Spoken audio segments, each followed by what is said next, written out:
I think at first I was just surprised about how every day is different, but that's something that I'm into. I like that every day is different and unpredictable because it's never boring. Even when I have downtime, it's usually never boring. Um, but I think I was mainly surprised by the lack of motivation that a lot of the women have versus the men's prisons. Um, because the women, they're more so, they require a lot of education and motivation to to do what I want them to do. So it's a lot of I have to take them step by step on why I'm giving them this exercise, why I'm needing to, test this movement and do all these things and what's wrong with their walk and all of those. So I give a lot of education that to the point where I am a pro and I can educate anybody and sell it. There's another prison that I do overtime at because they don't have an in-person physical therapist. So they contacted my supervisor to ask if I would be willing to go.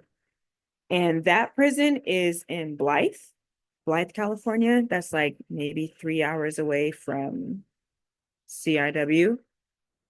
So I go there once or twice a month.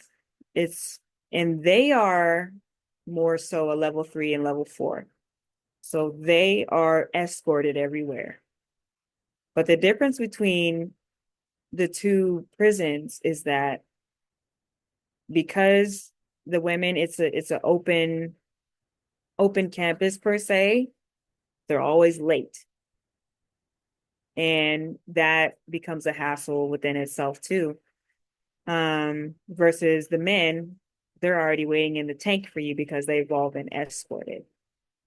And I would say they're very more respectful and receptive and appreciative of the help that you are providing versus the women. Um, the women have more of a secondary gain.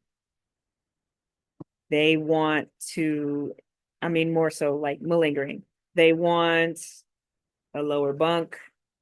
They want more medication. They want anything that they can get their hands on. So, and they're very argumentative.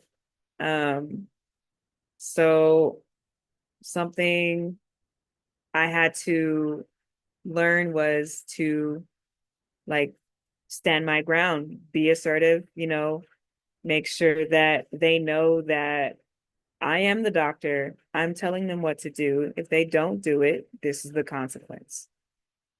Um, so it's very, very direct. I'm very direct with the women. I would say with the women, they hold on to more trauma.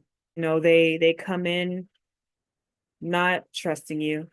I mean, just I would say just like a normal outpatient facility. If they don't respond well to that facility, then they're going to hold on to that. And then any other facility that they go to, they're going to be like, "Oh, I did this before, it didn't work." So a lot of them hold on to the trauma and disappointments that they've had and all those things versus coming in with being open. A lot of times I have to do the motivational interviewing to get them to do it. Um, and then a lot of times I have a lot of returners because even though I did all these things, they tend to fall off when they get done with physical therapy. I would guess like a lot of people, but I would say that's the main thing because we also get training annually about how to address their trauma and like what are triggers, for women and just kind of knowing how to approach them.